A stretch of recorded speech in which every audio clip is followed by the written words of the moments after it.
Hello வணக்கம். இப்போ வந்து ஒரு வெள்ளைப்பூடு வெங்காயம் புளிக்குழம்பும் கீரை பொரியலும் பார்க்கலாம். இப்போ வந்து அடுப்பில் கடாய் வச்சாச்சு. கடாய் காஞ்சிட்டு இருக்குது. இப்போ அதில் நம்ம என்ன செய்கிறோன்னா கொஞ்சம் நல்லெண்ணெயில் தான் நம்ம என்ன செய்ய போகிறோம், புளிக்குழம்பு வைக்க போகிறோம். இப்போ வந்து புளிக்குழம்புக்கு தேவையான நல்லெண்ணெயை சேர்த்தாச்சு. நல்லெண்ணெய் வந்து அடுப்பில் காஞ்சிட்டு இருக்குது. ஆயிட்டும். இப்போ அதுக்கு தேவையான பொருட்கள்: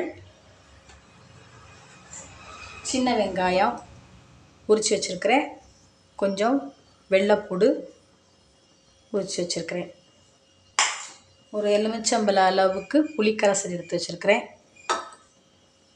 பொடி வத்தப்பொடி, மஞ்சள் பொடி, வீட்டில் அரைச்ச குழம்பு பொடி. இவ்வளோ தான் இதுக்கு தேவையான பொருட்கள். இப்போ கடுகு வெந்தயம் போட்டாச்சு. நல்ல கடுகு வெந்தயமும் நல்லா பொரியட்டும்.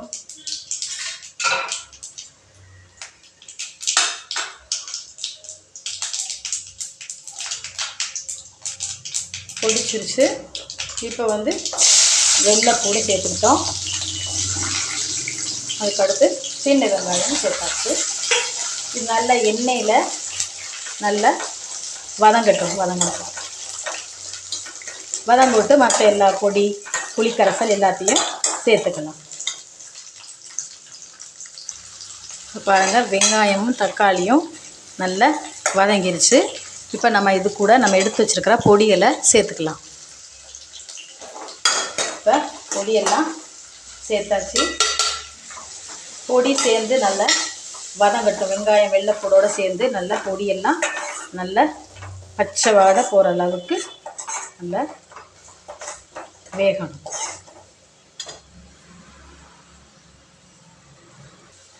இப்போ வந்து வெங்காயமும் வெள்ளைப்பூடும் நல்லா அந்த பொடியோடு சேர்ந்து நல்லா வெந்துருச்சு. இப்போ நம்ம என்ன செய்கிறோம், இது கூட கொஞ்சம் கருவேப்பிலை கொத்தமல்லி இலையை சேர்த்துட்டு தேவையான அளவு உப்பு சேர்த்துக்கலாம். உப்பு சேர்த்தாச்சு. இப்போ நம்ம கரைச்சி வச்சுருக்கிற புளி கரைசலை இதில் நம்ம நினச்சிலாம் சேர்த்துக்கலாம்.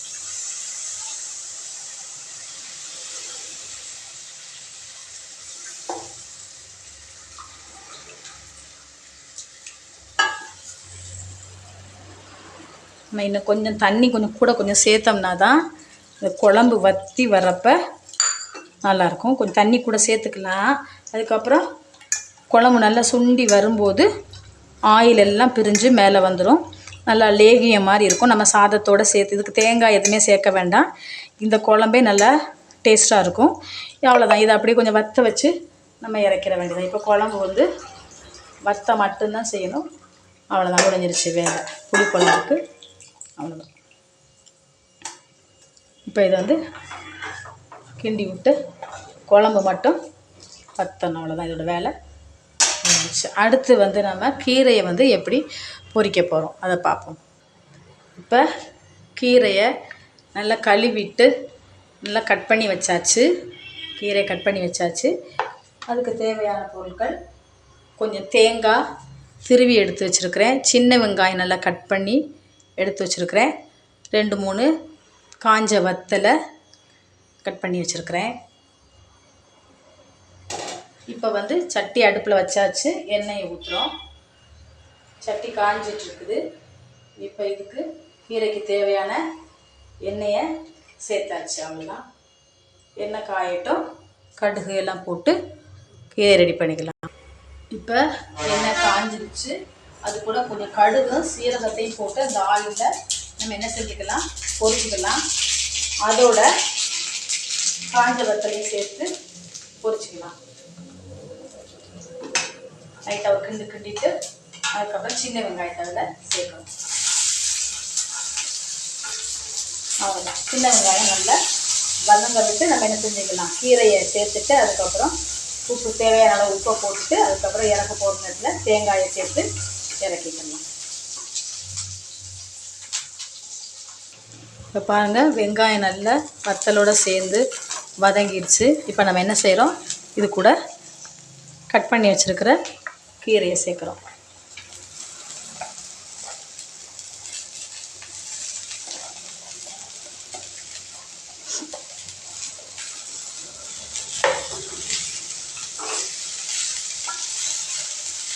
இப்போ வந்து கீரை வந்து நல்லா ட்ரை ஆகிடுச்சு. கட் பண்ணி வச்சு நல்லா உணர வச்சாச்சு. இப்போ நம்ம என்ன செய்யலாம், கீரையை வந்து நம்ம மூடி போட வேண்டாம். இதுக்கு லேசாக கொஞ்சம் தண்ணி மட்டும் லைட்டாக தொளிச்சு விட்டு அப்படி பிரட்டி விட்டுறலாம். அப்படியே கீரை நல்லா வெந்துடும்.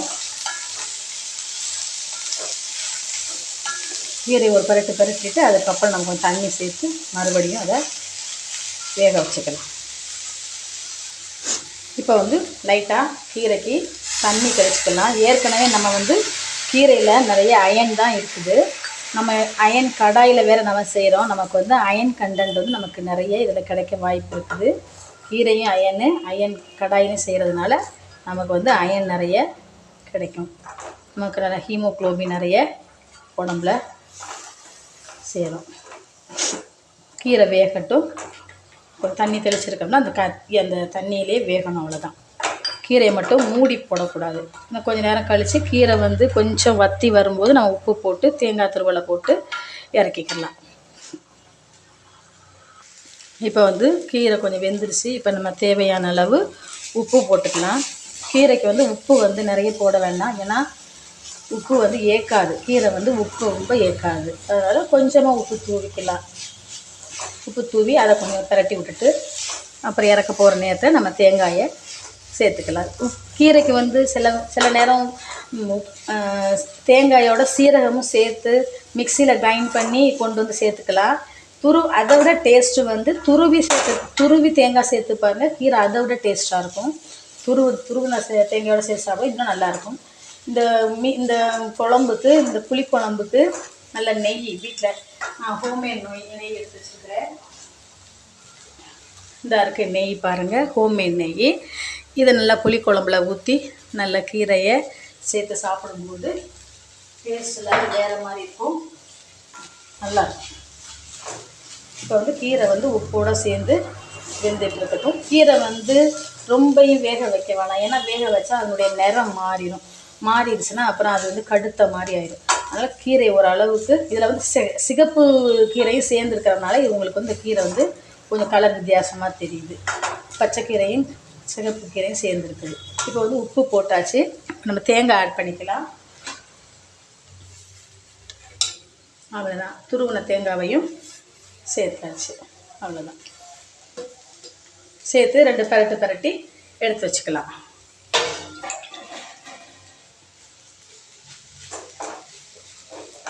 அவ்வளோதான், தேங்காவோட சேர்த்து கீரை கொஞ்சம் ஒரு 2 நிமிஷம் அடுப்பில் அப்படியே கொத்தி வச்சிடலாம். அப்படியே கீரையை அப்படியே சேர்த்து அப்படி கொத்தி வச்சிட்டோம்னா கீரை எல்லாம் தேங்காயெல்லாம் சேர்ந்து நல்லதாயிடும்.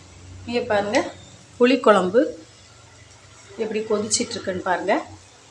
அப்படி எண்ணெய் வந்து அப்படி எப்படி நிற்கிது பாருங்கள் மேலே.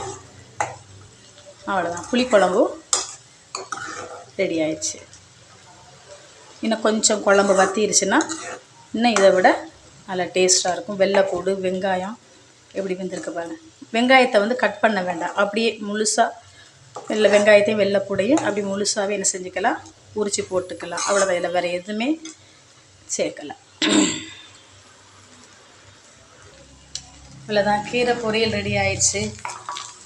டேஸ்டான கீரை பொரியல். இங்கே வந்து புளிக்குழம்பும் ரெடி ஆயிடுச்சு. மேலே பாருங்கள், அப்படியே எண்ணெய் வந்து அப்படியே எப்படி நிற்கிது பாருங்கள் மேலே. சாப்பிட்றதுக்கு டேஸ்ட்டாக இருக்கும். எல்லாத்துக்குமே சாப்பிட்டுக்கலாம். மீன் குழம்பு மாதிரி இருக்கும். இட்லிக்கு சாப்பிட்டுக்கலாம், தோசைக்கும் சாப்பிட்டுக்கலாம். டேஸ்ட்டு வந்து மீன் குழம்பு டேஸ்ட் மாதிரியே இருக்கும். மீனுக்கு பதிலாக நம்ம என்ன பண்ணியிருக்கோம், வெங்காயமும் வெள்ளைப்பூடும் போட்டிருக்கோம். அவ்வளோதான், வேறு எதுவுமே கிடையாது. ரெடி ஆயிடுச்சு. சூடாக சாதம் வச்சு மீன் குழம்பு அதில் சேர்த்து புளிக்குழம்பை சேர்த்து ஒரு 2 சொட்டு நெய் ஊற்றி இந்த கீரையும் வச்சு சாப்பிடும்போது டேஸ்ட் லெவல் வேறு மாதிரி இருக்கும். ஓகே, பிடிச்சிருந்தால் லைக் பண்ணுங்கள், ஷேர் பண்ணுங்கள், சப்ஸ்கிரைப் பண்ணுங்கள். தேங்க்யூ.